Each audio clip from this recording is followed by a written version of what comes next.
یعنی اس درخت کی جو اونچائی ہے وہ 70 سے 80 فٹ اونچی ہے، اور جس کی عمر 30 سے 40 سال ہوگی. یعنی اس قد کے مطابق جو درخت ہوگا اس کی جو عمر ہوگی کم سے کم 30 سے 40 سال ہوگی.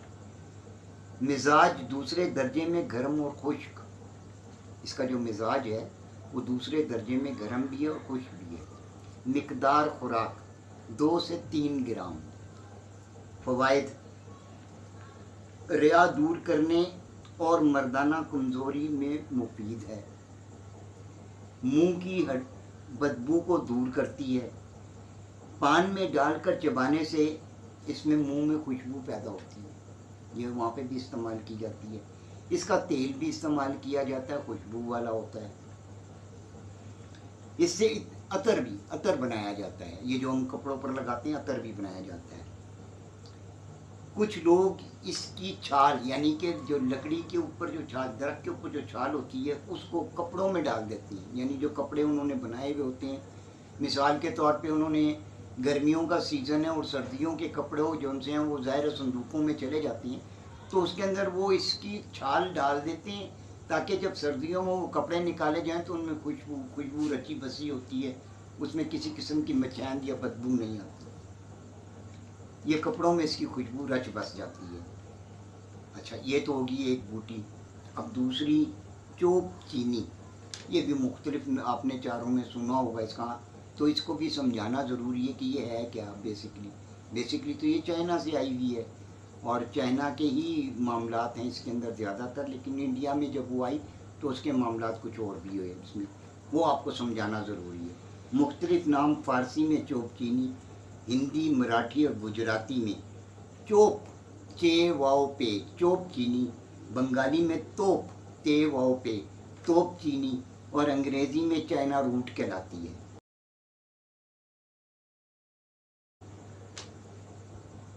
چوپ چینی کے نام سے ایک جڑ ملتی ہے بازار میں جو لال یا گلابی رنگ کی ہوگی.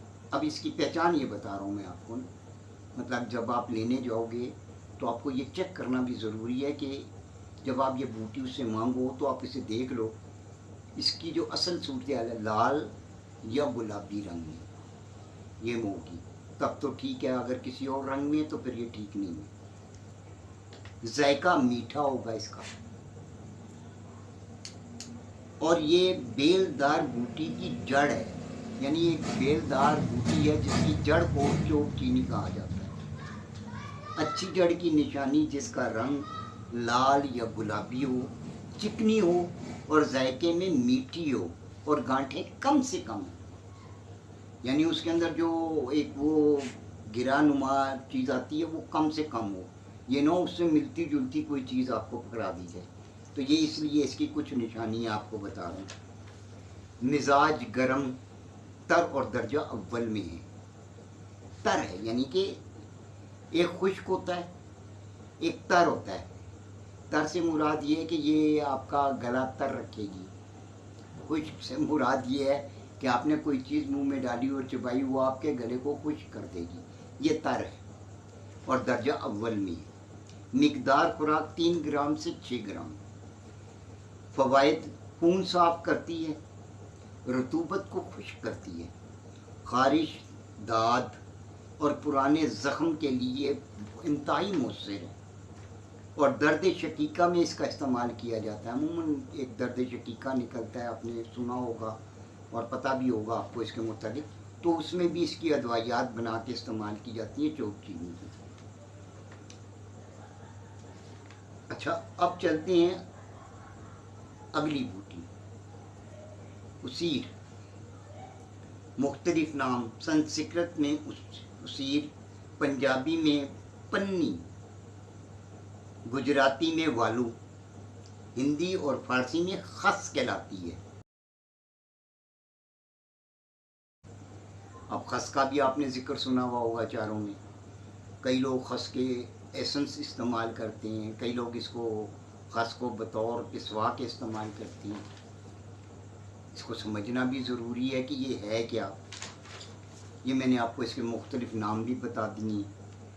یہ پانی کے قریب زمین میں بکثرت پیدا ہوتی ہے اور اس کی جڑیں زمین سے 2 فٹ اندر چلی جاتی ہیں، یعنی جہاں یہ پیدا ہوتی ہے پانی کے نزدیک، تو جو زمین کی گہرائی نیچے 2 فٹ ہے اندر تک اس کی جڑیں وہاں تک موجود ہوتی ہیں، اور انہی جڑوں کو خس کہا جاتا ہے، یعنی اوپر کے حصے کی جو بوٹی دار وہ ایک پھیلی بھی ہوتی ہے اس کو نہیں، اس کی جڑوں کو خاص طور پر خس کہا جاتا ہے، جس میں سے بھینی بھینی خوشبو آتی ہے اور طبیعت میں خوشگواری پیدا کرتی ہے، یعنی اس کی خوشبو آپ کو اکتائے گی نہیں، آپ کو اچھی دل فریب مزدار، مطلب بار بار سونگھنے کو دل کرے گا ایسی لگے گی۔ مزاج سرد اور خشک، سرد اب یہ گرم میں نہیں ہے، سرد میں ہے، اب یہ سمجھ لیں ایک تو خوشبو ہے، پھر سرد میں ہے۔ اب وہ جو ایک کانسیپٹ آتا نا کہ سردیوں کا چارہ اور گرمیوں کا چارہ، یہ اس لحاظ سے بھی کچھ سمجھاتا جا رہا ہوں کہ جو چیزیں دیکھیں، ایک چیز ذہن میں رکھیے گا، گرمیوں کے موسم میں انسان کو جو زیادہ چیز تنگ کرتی ہے، شاید بھوک تنگ نہیں کرتی، پیاس بہت زیادہ تنگ کرتی ہے، اور بار بار دل چاہتا ہے انسان کا مختلف مشروبات پینے کا اور ٹھنڈی چیزوں کا استعمال کرنے کا، اور سردیوں میں آپ گرم چیز استعمال کرتے ہو، ٹھنڈی چیز سے بھاگتے ہو۔ یہ طبیعت کے حساب سے سیم یہی پوزیشن مچھلی کی ہے، تو اس حساب سے یہ بتا رہا ہوں تاکہ لوگوں کو سمجھ میں آ جائے کہ آپ کو گرمیوں میں جو چارہ استعمال کرنا ہے اس میں کیا چیز یوز کرنی ہے، اور جو سردیوں میں کریں گے اس میں کیا چیز یوز کریں گے، کچھ بوٹیوں کا عدل بدل ہے۔ اچھا جی، اس کی خوراک 2 گرام سے 5 گرام۔ فوائد: اس کے استعمال سے لو لگنے کا خطرہ نہیں رہتا، یعنی خس کا جب آپ استعمال کرتے ہیں تو جو سب سے اچھی اس میں ایک مزیدار چیز ہے کہ وہ لوگ جو باہر پھرتے ہیں زیادہ تر مشقت کے لیے، روزی روٹی کے لیے، کسی بھی کام کے لیے، جن لوگوں کا بازاروں میں یا اس پر آنا جانا باہر بہت زیادہ ہوتا ہے، وہ اگر اس خس کا شربت استعمال کریں تو لو لگنے کا خطرہ نہیں رہتا، ورنہ زیادہ تر لوگوں کو وہ معاملات ہوتے ہیں۔ اس کا شربت استعمال کیا جاتا ہے، اور خون کی خرابی سے ہونے والے امراض، یعنی جب خون آپ کا، یہ ایک حکیموں کے لفظ ہیں، مطلب ڈاکٹرز بھی عموماً یہ کہتے ہیں کہ آپ کے خون کے اندر جو ہے وہ مادے کچھ ایسے شامل ہو گئے جس کی وجہ سے آپ کو مختلف بیماریاں، تو ان کو دور کرنے میں استعمال کیا جاتا ہے اس کا خس کو۔ یہ خس اس لیے بھی استعمال کی جاتی ہے کہ خون کو صاف کرتی ہے۔ گرمی کے دنوں میں اس کے استعمال سے پیاس بجھ جاتی ہے، مطلب پیاس نہیں لگتی، پھر آپ کو جب آپ یہ استعمال کرتے ہیں تو وہ آپ کے لیے فائدہ مند ہو جاتی ہے۔ خس کا عرق کشید کر کے دل کی طاقت کے لیے بھی استعمال کیا جاتا ہے۔ اب دیکھیں اس کے 2 فائدے ہیں، ایک تو پیاس بجھانا، پھر دل کو تقویت دینا، یعنی آپ کے دل کو بڑا مضبوط بنا دیتی ہے، ایک طریقے سے آپ یہ کہہ لیں اس کو، کہ اس کے اندر جو خامیاں آ رہی ہیں، کوئی معاملات آ رہے ہیں معذرت کے ساتھ، اس کو مقوی کر، دل کو مقوی مضبوط کرتی ہے۔ پھر چلتے ہیں ایک اور چیز کی طرف، یہ بھی آپ نے عموماً استعمال کی ہے اور میرا خیال ہے گھروں میں تو بے شمار استعمال ہوتی ہے، آپ اس کے نام سے بھی اچھی طرح واقف ہیں، زیرہ سفید، سنسکرت میں اس کو جیرک بولتی ہیں، بنگالی میں جیرا، پنجابی میں جیری سفید، اور اس کو ہندی میں زیرہ سفید۔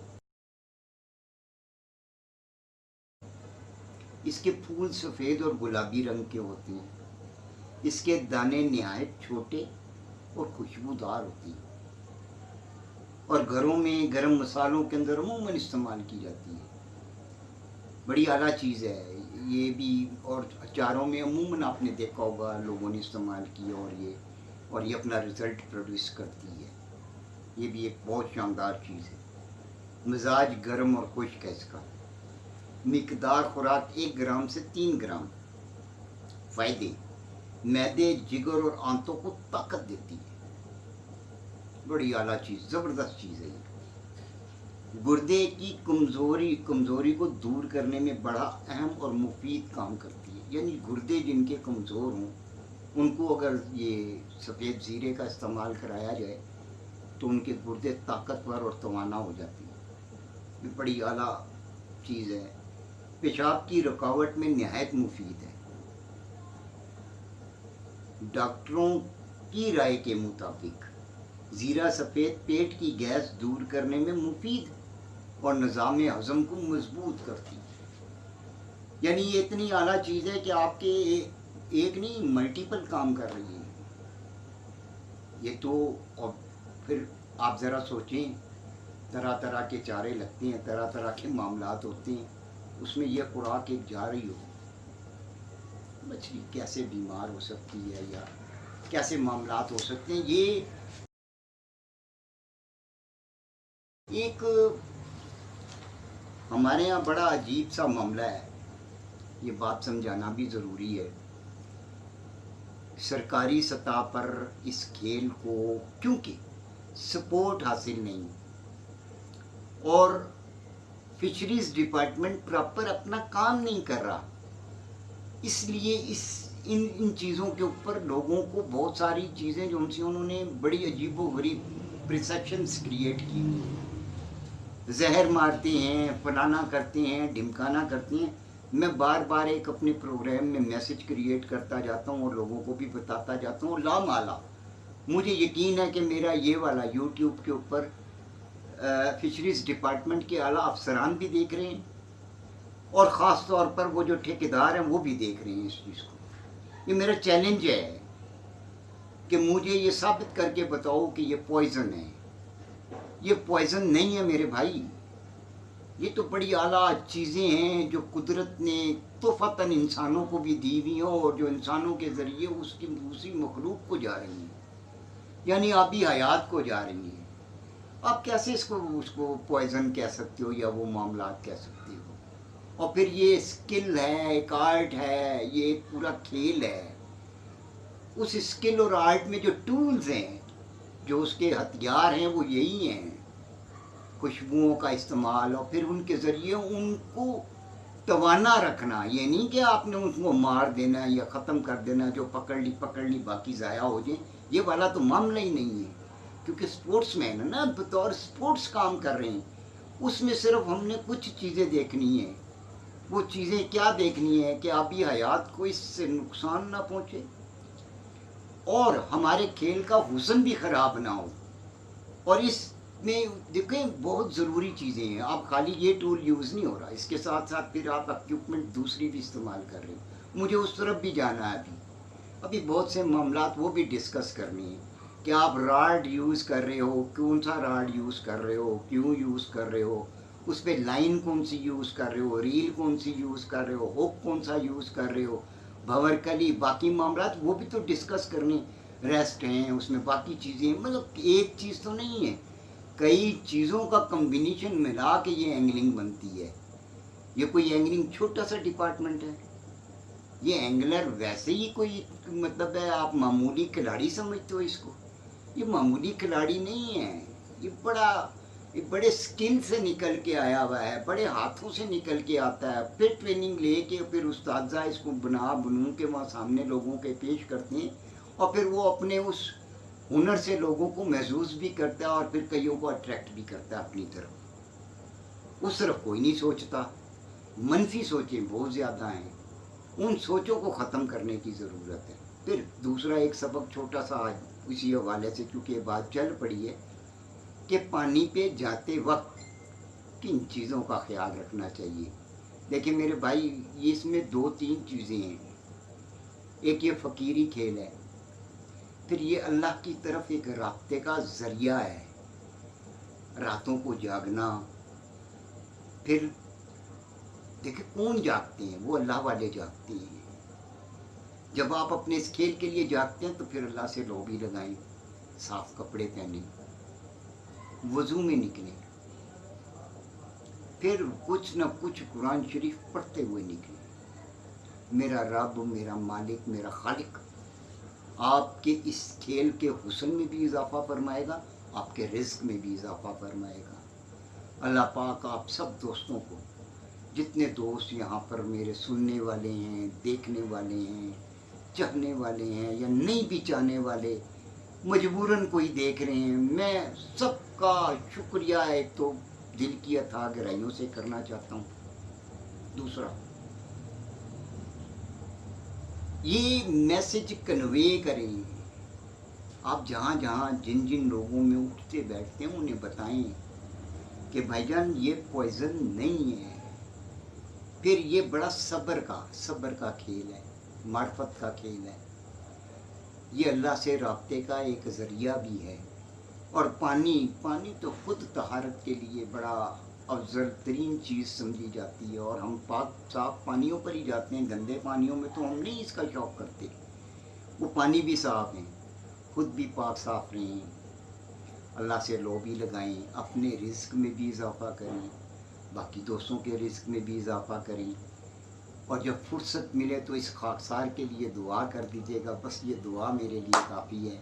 میں اس کے اختتام سے پہلے تمام دوستوں کا، تمام بھائیوں کا، تمام سننے والوں کا، تمام دیکھنے والوں کا دل کی اتھاہ گہرائیوں سے شکر گزار ہوں۔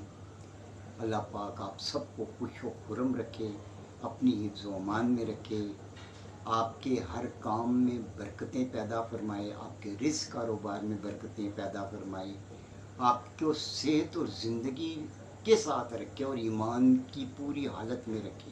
السلام علیکم ورحمۃ اللہ وبرکاتہ۔